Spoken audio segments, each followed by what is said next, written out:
Hello guys, আমি explain করছি Queen of Tears episode 15। Episode 15-এর শুরুতে দেখি বেখেনু হেইনের ডায়েরিটা পড়ছে আর তার চোখ দিয়ে ডায়েরিতে জল পড়ছে। হেইনের অ্যানেস্থেসিয়া স্টার্ট হলে সে বারবার প্রার্থনা করতে থাকে, আমি যেন সব ভুলে গেলেও বেখেনুর নামটা না ভুলি। ডায়েরিটা নিচে পড়ে থাকলে উনসাং সেটাকে তুলে নেয় আর সেও হেইনের ডায়েরিটা পড়তে থাকে। এর শয়তানি আর জেলেসির জবাব নেই। উফ, কি ডেঞ্জারাস। উনসাং ডায়েরিটা নিয়ে গিয়ে বাইরে আগুনে ফেলে চলে যায়, কিন্তু ডেস্টিনি যাদেরকে মেলায় তাদের আলাদা করবে কার সাথে? তখনই বৃষ্টি ও বরফ পড়া শুরু হলে ডায়েরিটা বরফে চাপা পড়ে যায়। হসপিটালে হেইনকে উনসাং নিয়ে গেলে তাদের দেখে কয়েকজন নার্স জার্মান ভাষায় বলাবলি করে, পেশেন্ট হেইনের ডক্টর ও নার্স রাতারাতি চেঞ্জ করা হয়েছে, আমাকেও ভয় দেখানো হয়েছে। এখন এই লোকটা নিজেকে মিস হেইনের ফিয়ন্সে বলে দাবি করছে। এই লোকটা আমাদের হসপিটালের ডাইরেক্টরকে এত টাকা দিয়েছে যে ডাইরেক্টর আমাদের সকলের মুখ বন্ধ করিয়ে রেখেছে। এবার উনসাং ও হেইন যখন একসাথে বসে কথা বলে, শয়তান উনসাংটা যত পারে বাজে বাজে কথা বেখেনুর নামে বানিয়ে বানিয়ে বলতেই থাকে। নিজের হাতে বেখেনুর মাত্র ব্যান্ডেজ লাগিয়ে বলে, অ্যাক্সিডেন্টের সময় কাঁচ ভেঙে আমি তোমাকে বাঁচিয়েছিলাম, আমি ভেবেছিলাম তুমি গাড়ির মধ্যে ছিলে, আমি আশা করছি যে এই যে অ্যাক্সিডেন্টটা হয়েছে এটা বেখেনুই করিয়েছে। মিথ্যে বলতে বলতে ভুলেই গেছে সত্যিটা সকলের সামনে একদিন আসবেই। বেখেনুকে পুলিশ জিজ্ঞাসাবাদ করলে বেখেনু তাদের সমস্ত কিছুরই ঠিকভাবে উত্তর দেয়, বলে কেউ আমাকে ইচ্ছা করে ফাঁসিয়েছে। পুলিশ বলে, তাহলে চুল, ছুরিতে আপনার হাতের ছাপ এগুলো কি করে গাড়ির মধ্যে এলো? বেখেনু বলে, কেউ আমাকে ফাঁসাতেই করিয়েছে। পুলিশ বলে, আপনি তো উকিল, আপনার কাছে তো সব জবাব রেডি থাকবেই। হেইন রাতে ঘুমিয়ে কিছু স্বপ্ন দেখলে তার হঠাৎ ঘুম ভেঙে যায়, তার চোখ দিয়ে জল পড়ে, সে বুঝতে পারে না কি হচ্ছে। এভাবেই 1 মাস কেটে যায়। হেইন ও উনসাং দেশে ফিরে আসে। হেইন এয়ারপোর্টে আসলে তার সাথে দেখা করতে তার মা ও বাড়ির সকলে দৌড়ে যায়, কিন্তু হেইন তাদের সাথে বাজে ব্যবহার করে। উনসাং তার ফ্যামিলির সম্পর্কে এত বাজে বাজে কথা ও পুরনো নিউজ দেখিয়েছে যে হেইন তার ফ্যামিলিকে আর বিশ্বাস করে না। হেইনকে সকলে বোঝালেও হেইন তাদের কোনো কথা শোনে না। হেইন তার মা, বাবা, ভাইকে সমস্ত পুরনো কথা তুলে বলতে থাকে। এরা তো উনসাংয়ের শয়তানির কাছে হার মেনে চুপ হয়ে যায়। উনসাং আবার শয়তানির হাসি হাসে, ভাবে আমি তো সফল হয়েই গেলাম। হেইনের সাথে উনসাং গাড়িতে থাকলে উনসাং তাকে তার পুরনো বাড়িতে ফিরতে মানা করে দেয়। হেইন বলে, আমি আমার পুরনো বাড়িতেই ফিরবো। উনসাং বলে, তোমার ফ্যামিলির লোকেরা যদি তোমাকে আবার ডিস্টার্ব করে? হেইন বলে, সেটা আমি দেখে নেব, আমার জন্য চিন্তা করছো তার জন্য থ্যাংক ইউ। উনসাং বলে, তোমার প্রমিস মনে আছে তো? তোমার সার্জারির পর আমাকে বিয়ে করবে বলেছিলে, তোমায় কিছু চিন্তা করতে হবে না, আমি সব ব্যবস্থা করে নেব। হেইন এটা শুনে চুপ করে থাকে। উনসাং বাড়ি ফিরে এসেই তার মায়ের সাথে ঝগড়া স্টার্ট করে দেয়। এই শয়তানরা যাদের এত লোভ তারা নিজেদের মধ্যেই ঝগড়া করে মরে। উনসাং তার মাকে হেইনকে কেন জার্মানিতে অ্যাক্সিডেন্ট করিয়েছে এ নিয়ে প্রশ্ন করতে থাকে। শিওল বলে, মরেনি তো, তাহলে এত কথার কি আছে? উনসাং বলে, আমাকে থ্রেট দিও না, এই রুমে চেয়ারম্যানের সাথে কি করেছো তার সবটাই আমি জানি। চেয়ারম্যানকে যে পেন্টিংটা গিফট করেছিলাম তার পেছনে আমি ক্যামেরা লাগিয়ে দিয়েছিলাম, সব প্রমাণ এখন আমার কাছে আছে। শিওল রাগে সাপের মতো ফুলতে থাকে। যে শয়তানকে শিওল নিজের হাতে তৈরি করেছে আজ সে তার উপরেই ভারী পড়েছে। বাস্তবে এমনটাই হয়, হিংসার পরিবর্তে হিংসায় মেলে। হেইনের ফ্যামিলির সকলে হেইনকে নিয়ে চিন্তা করে। মা বলে, উনসাংকে বিয়ে করবে বলছে। বমিজা বলে, এটা আমি সহ্য করতে পারবো না। বাবা বলে, হেইনকে এমনটা করতে দেওয়া চলবে না, এর ব্যবস্থা আমি আগেই করে রেখেছি। দেখি ডিটেকটিভ কোনানের অফিসে একে একে সমস্ত ডিটেকটিভরা আসছে। এদের অ্যাটিটিউড এত ফানি ছিল যে কি বলবো। কোনান এদের কথাবার্তা শুনে নিজেই হাঁ হয়ে রয়ে যায়, বলে এরাও ডিটেকটিভ হতে পারে। হেইনের ফ্যামিলির সকলে এবার সেখানে চলে আসে। বাবা বলে, এদের আমি জার্মানিতে পাঠিয়েছিলাম হেইনের ওপর নজর রাখার জন্য। এবার এরা রিপোর্ট দেয়। রিপোর্টে কি বলা হয়েছে এটা এখন দেখানো হয়নি, পরে দেখানো হবে। হেইন নিজের রুমে চলে এসে সব দিকটা দেখতে থাকে আর একটার পর একটা ডয়ার খুলে দেখে সমস্তটাই ফাঁকা। সে একটু অবাক হয়। বেখেনুর রুমে এসে সে দেখে একটা MP3 প্লেয়ার। MP3 প্লেয়ারটা সে তুলে নিয়ে সেটাকে নিয়ে শুনতে থাকে। এরপর সে একটু ইমোশনাল হয়। সে বলে, এত সিমিলার গানের টেস্ট, এই লোকটার সম্পর্কে আমি কিছুই জানি না, নিজের সত্যুর সম্পর্কে জানতেই হবে। আমি নিজেকেই ভুলে গেছি, কিন্তু অ্যাটলিস্ট সত্যকে জানতেই হবে। এরপর হেইন চলে আসে জেলে। কাছে ঠুকে ঠুকে সে দেখতে থাকে এটা সেফ জায়গা কিনা। তারপর নিজে একাই বলে নিজের ওয়াইফকে চিট করেছে আর এক্স ওয়াইফকে স্টকিং, তারপরে আবার মার্ডার কেস। হেইন, তোর মানুষকে জাজ করার পাওয়ার খুবই বাজে, এই রকম মানুষের প্রেমে কি করে পড়েছিলি? এরপর জেলের অন্য ধার থেকে বেখেনু আসতে থাকলে হেইন যেন কিছু সময়ের জন্য ভুলেই যায় সে কোথায় এসেছে, কি করছে। বেখেনুকে এক দৃষ্টিতে দেখতেই থাকে। বেখেনু হেইন বললে তবে তার হুঁশ ফেরে। বেখেনুর গলা ভারী হয়ে যায়, চোখ ছলছল করে। হেইন বলে, বসুন মিস্টার বেখেনু। হেইনকে সামনে দেখে বেখেনুর কান্না আসে চোখে। বেখেনু বলে, শরীর কেমন? হেইন বলে, ভালোই, তাই তো এসেছি। বেখেনু থেমে থেমে বলে, সার্জারি ঠিক ছিল? ট্রিটমেন্ট ঠিক চলছে? কোথাও ব্যথা নেই তো? হেইন বলে, এখন আমাকে নিয়ে চিন্তা করছেন? বেখেনু বলে, অনেক চিন্তা হচ্ছে। হেইন বলে, হাউ ফানি। আপনি কি ভাবছেন আমার মেমোরি লস হয়েছে বলে আমি বোকা হয়ে গেছি? বেখেনু কথা কেটে বলে, তোমায় খুব মিস করেছি। হেইন বলে, আমি সবই জানি। আপনি আমাকে ধোকা দিয়েছেন, লুকিয়ে ডিভোর্সের প্ল্যান করেছেন, সব কিছুই আমি জানি। বেখেনু বলে, আমি জানি না উনসাং তোমাকে কি বুঝিয়েছে। এগুলো যেভাবে দেখানো হয়েছে এগুলো কিছুটাই সত্যি নয়। তুমি এখন কনফিউজড। আমার কথা বিশ্বাস। হেইন বলে, আমি যা দেখি সেটাই বিশ্বাস করি। ডাইভোর্স পেপার, মার্ডার কেস সবই দেখছি। বেখেনু বলে, তবে তুমি তো শিওর? তবে কেন এখানে এসেছো? আর কি জানতে এসেছো এখানে? তুমি নিশ্চয়ই কিছু নিয়ে ডাউট করছো। তোমাকে আমি চিনি, জানি। তুমি তাই তো উনসাংয়ের সব কথা মেনে নিতে এখনও পারছো না। হেইন আর কিছুই বলতে পারে না। একটু থেমে গিয়ে কিছুক্ষণ পরে বলে, আমি এখানে এসেছি একটা কথাই বলতে, আমরা আজ জীবনেও দেখা করব না। বেখেনু বলে, না, এমন হবে না। আমরা আবার দেখা করব। আমি তোমায় ছাড়বো না, তোমার পাশেই থাকবো।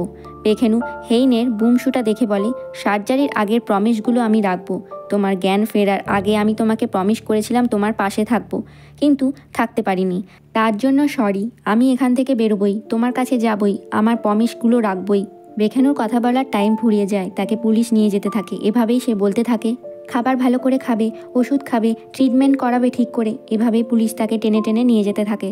হেইন যেন কিছু বুঝতে পারে না তার সাথে কি হচ্ছে। সে অবাক দৃষ্টিতে তাকিয়ে থাকে জেলের দিকেই। এবার হেইনের মাথা নয়, তার মন অস্থির হয়ে ওঠে। জেল থেকে বেরিয়েও তার অস্থির লাগে। একাই বলতে থাকে, এসব কি হচ্ছে? আমাকে এইভাবেই ঠকিয়েছে নিশ্চয়। ওষুধ কিনতে গিয়ে ওষুধের দোকানে বলে, আমার হঠাৎ হার্টবিট বেড়ে গেছে, খালি কান্না পাচ্ছে, মনের ভিতরটা খুবই অস্থির লাগছে। আমি কিচ্ছু চিন্তা করতে পারছি না। আমাকে এমন ওষুধ দিন যাতে এখনই ঠিক হয়ে যায় এগুলো। নিজেকেই নিজে বলে, এত ইমোশনাল হওয়ার কি আছে হেইন? নিজের কান্না নিজে থামা। হেইন বাড়ি এলে উনসাং তার উপর চেঁচিয়ে বলে, কোথায় গেছিলে? আমার প্রশ্নের উত্তর দাও। হেইন বলে, আমি উত্তর দিতে বাধ্য নয়। আমি এটা অ্যালাউ করবো না যে আমার বিনা উপস্থিতিতে কেউ এখানে এসেছে, সেটা যে কেউই হোক। উনসাং সুর নরম করে বলে, বাইরে ডেঞ্জারাস, তাই বলছিলাম। হেইন বলে, সেটা তো বেখানোর জন্য।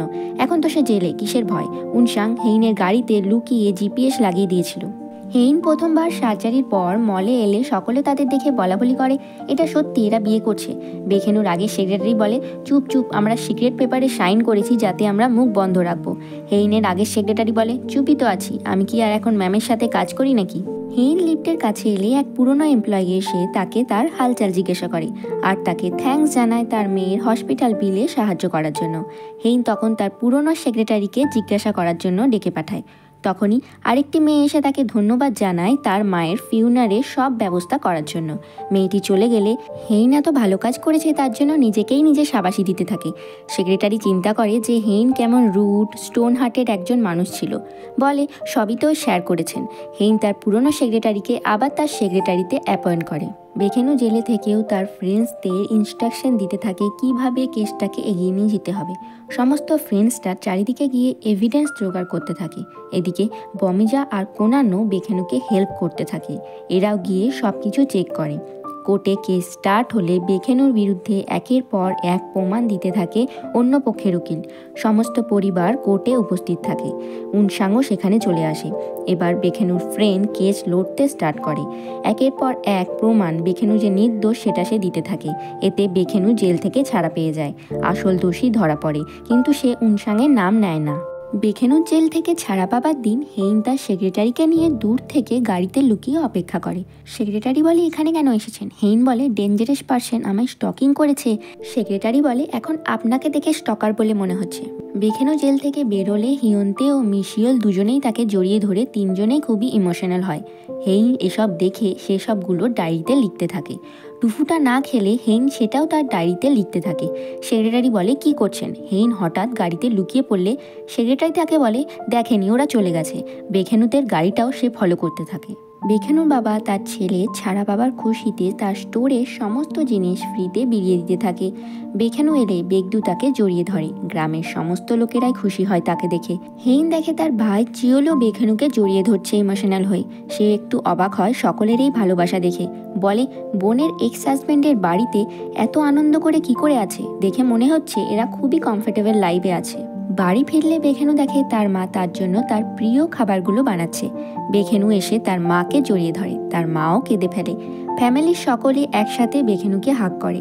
পাঁচিলের বাইরে থেকে হেইন এগুলো দেখে নিচে বসে পড়ে, সেক্রেটারিকে বলে আর ডায়েরিতে বারবার তাতে লিখতে থাকে।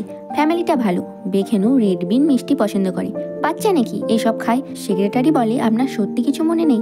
একটু চুপ করে সেক্রেটারি আবার বলে আমাকে 100 মিলিয়ন দেবেন বলেছিলেন। হেইনও বলে এমনটা হওয়া সম্ভব নয়। সেক্রেটারি তার ঠোঁটটা বেঁকিয়ে বলে গুড গুড, কিছু মনে নেই, তবে আপনার ক্লিয়ার জাজমেন্টের ক্ষমতাটা এখনও আছে। তবে এখনও কেন বুঝতে পারছেন না আপনার সত্যিকারের ভালোবাসা কে? হেইন বলে কে? সেক্রেটারি বলে আমি কিছু বলতে পারবো না, তবে সেটাই করুন যেটা আপনার বডি হার্ট করতে চাইছে। জার্মানিতে হসপিটালের বাইরে থেকে ক্লিনার বরফ থেকে চাপা পড়া হেইনের ডায়েরিটা খুঁজে পায়। সে সেটা হসপিটালের নার্সদের কাছে পাঠিয়ে দেয়।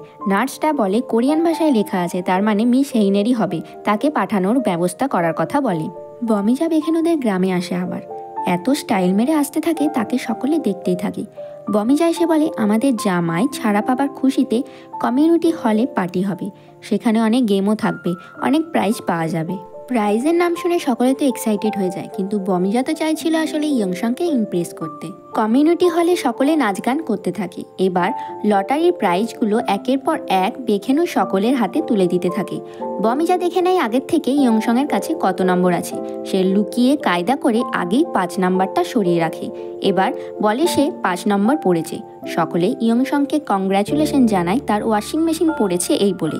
ইয়ংসং বলে আমার দরকার নেই ওয়াশিং মেশিনের, তোমাদের যদি দরকার হয় সেটা নিয়ে নাও। এটা শুনে বমিজা তো খুবই রাগ করে। ইয়ংসং বাইরে গেলে বমিজা তার পিছনে গিয়ে তাকে ডেকে বলে আপনি ওয়াশিং মেশিনটা জিতলেন, নিলেন না কেন? ইয়ংসং বলে আমার বাড়িটা ঠিক আছে। বমিজা বলে সেটা তো পুরনো হয়ে গেছে, আটকে আটকে চলে, যদি অপরচুনিটি আসে সেটা ধরে রাখতে হয়, মানুষ হোক বা ওয়াশিং মেশিন, তাকে ধরে রাখতে হয়। ইয়ংসং তো কিছুই বোঝে না, বলে ও। বমিজা বলে ও আমি চলে গেলে আর আসবো না, তবুও আপনি কিছু বলবেন না? ইয়ংসং বলে আপনি আবার কি বিয়ে করছেন? বমিজা বলে সেটা কেন হতে যাবে, সেটা তো আমি বলিনি। লাস্ট বার সোজাসুজিভাবে বলছি আমি আপনাকে পছন্দ করি, এটা নিয়ে কি করবেন? এই কথাগুলো শুনে ইয়ংসং তো ঢোক গিলতেই থাকে। ইয়ংসং বলবো বলবো করে বলতে যাচ্ছে কিছু, তখনই হিয়ন্তে দৌড়ে আসে ওদিক থেকে, এসে বলে পিসি মাইকটা ভেতরে স্পিকারের সাথে কানেক্ট করা আছে। এই কথাটা শুনে ইয়ংসং আর বমিজার মুখটা দেখবার মতো ছিল। তারা তাড়াতাড়ি উপরের দিকে তাকায়। বমিজা ইয়ংসং তাদের দিকে তাকালে সকলেই তাদেরকে টিজ করতে থাকে। বেগদু চেঁচিয়ে চেঁচিয়ে বলতে থাকে ইয়ংসং ভালো করে উত্তর দে। চিওলো তার পিসিকে বলতে থাকে ফাইটিং পিসি। বমিজা লজ্জায় পালাতে থাকলে সকলে ইয়ংসংকে বলতে থাকে তাড়াতাড়ি ওর পেছনে যা। এই এপিসোডের এটা আমার বেস্ট পার্ট লেগেছে। এদিকে মিটিংয়ে উনসাংকে বলা হয় বেখেনুকে কাজে ফেরাতে হবে, এটা কোর্ট অর্ডার দিয়েছে। অন্যদিকে নিউ ইয়র্কের যে কোম্পানির থ্রু দিয়ে উনসাং ইনভেস্টমেন্ট করেছে দেখিয়েছিল, সেই কোম্পানি এখন বিগ শেয়ার হোল্ডার। তারা বলছে এখন উনসাংকে কুইন গ্রুপের চেয়ারম্যান থেকে সরিয়ে দিতে হবে। উনসাং রাগে চিৎকার করে বলে আমার বিরুদ্ধে কে ডকুমেন্টস পাঠিয়েছে, দেখি এটা শিওর করিয়েছে। ক্ষমতার লোভে নিজে যে এরা মা ছেলে সেটাই এরা ভুলে গেছে। আবার টাকা দিয়ে উনসাং সমস্ত শেয়ার কেনার কথা বলে। হেইনের ফ্যামিলিও বেখেনু এটা জেনে যায় যে উনসাং আবার তার ইলিগেল ফান্ড দিয়ে সিক্রেটভাবে শেয়ার কেনার কথা ভাবছে। বেখেনু আগে উনসাংয়ে কিছু পেনড্রাইভ পেয়ে যায়, এতে যে আগে কুইন গ্রুপের সাথে ফ্রড হয়েছিল, $2 ট্রিলিয়ন ইনভেস্টমেন্ট দেখিয়ে যে ফ্রড হয়েছিল, এতে সেই পেনড্রাইভের সমস্ত কিছু প্রমাণ আছে। আর এই পেনড্রাইভটা দিয়েছিল দাহেই তাকে। জুনহো থ্রেড দিয়ে দাহেকে দেখা করতে বলে। দাহে এসে তার কাছে যত টাকা ছিল সব কিছুই দিয়ে দেয়।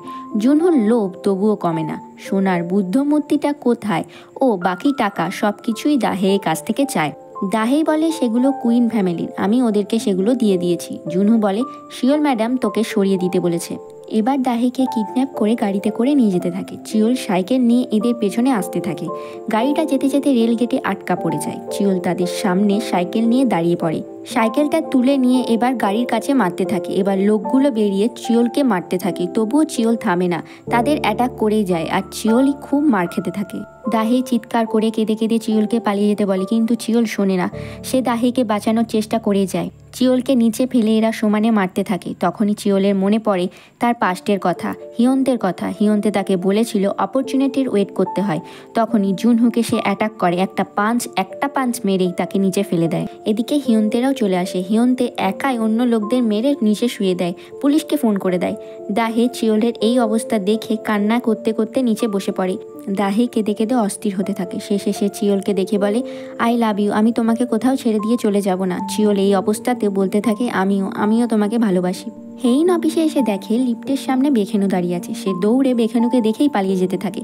আবার নিজেই বলে, আমি কেন পালিয়ে যাচ্ছি। আবার ফিরে গিয়ে দেখে বেখেনু সেখানে নেই। সে যেতে থাকলে দেখে বেখেনু তার জন্যই দাঁড়িয়ে আছে। হেইন আবার ঘাবড়ে যায়। বেখেনু বলে, আমার কিছু কথা আছে। হেইন আর কিছু বলতে পারবে না ভেবে সেও বলে, আমারও কিছু কথা আছে।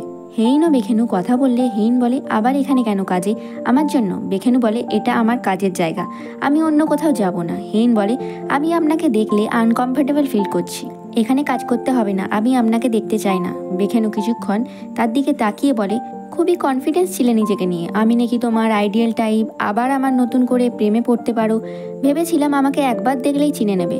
হেইন বলে, আপনি একজন সেমলেস পারসন, আমার ফ্যামিলি কি আপনাকে কিছু দেবে বলেছে নাকি? আগে প্রেমে পড়েছিলাম, এবারে আর পড়বো না। হেইন উঠে যেতে গেলে তার ব্যাগটা চেয়ারে আটকে যায়। সে ভাবে বেখেনু তাকে হয়তো আটকে রেখেছে।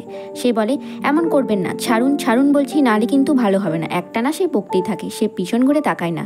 আবার যখন সে পিছন ঘুরে তাকায় দেখে বেখেনু দূরে দাঁড়িয়ে আছে। বেখেনু তার ব্যাগটা ছাড়িয়ে দেয়। হেইন তো বাইরে গিয়ে লজ্জায় নিজের মাথা নিজেই হাত দেয়। পরদিন সকালে বাড়িতে হেইন দেখে জার্মানি থেকে একটা পার্সেল এসেছে। তখনই গ্রেস তার কাছে চলে এসে তাকে গলা জড়িয়ে বলে, আমি তোমার ফেভারিট দিদি, আমাদের মধ্যে খুবই ভালো সম্পর্ক ছিল, আমি তোমাকে খুব মিস করেছি। হেইন তার জামার হাতা ধরে সরিয়ে দিতে থাকে। হেইন বলে, এমনটা হতেই পারে না। হেইন চলে যেতে গ্রেস বলে, কি করে বুঝতে পারলো আমাদের মধ্যে ভালো সম্পর্ক ছিল না? তবে ওই উনসাংটার কথায় কেন বেবকুব হচ্ছে? গাড়িতে যেতে যেতে হেইন একটা মেল পায়। দেখে সে নিজেকে নিজেই একটা জায়গায় যাওয়ার জন্য টিকিট পাঠিয়ে মেল করেছে। হেইন সেখানে গিয়ে দেখে সমস্ত জায়গাটা আগের থেকেই ফাঁকা। সামনের দিকে এগোতে থাকলে সে দেখে বেখেনু সেখানে দাঁড়িয়ে আছে। বেখেনুকে দেখে সে বলে, এখানে কেন এসেছো? বেখেনু হেইনের দিকে এগিয়ে গিয়ে হেইনকে দেখায়, এই দেখো, আমার মোবাইলেও একটা মেল এসেছে যেটা তুমি আমাকে পাঠিয়েছো। এরপর সামনের একটা বড় স্ক্রিনে হেইন আর বেখেনুর বিয়ের মুহূর্তগুলো পরপর চলতে শুরু করে। দুজনেই খুবই ইমোশনাল হয়। হেইন আর বেখেনু একে অপরকে কী মেসেজ দিয়েছিল বিয়ের সময় সেগুলোও চলে। ভিডিওটা শেষ হতেই সেখানকার স্টাফরা এসে বেখেনুকে একটা ফুলের বুকে দেয়। হেইন জিজ্ঞাসা করে স্টাফদের, এটা কখন আমি বুক করেছিলাম? তারা বলে, এটা আপনি 1 মাস আগে বুক করেছিলেন, আর 4 বছর আগেও আপনি একবার পুরোটা এটা বুক করেছিলেন। বেখেনু বলে, আমি তো জানতামই না তুমি এটা 4 বছর আগেও বুক করেছিলে। বেখেনু দেখে ফুলের বুকেটার মধ্যে একটা নোট লেখা। হেইন সেটা তাড়াতাড়ি নিয়ে দেখে সেটা তারই হাতের লেখা এবং বুকেটাতে সে নিজে লিখেছে।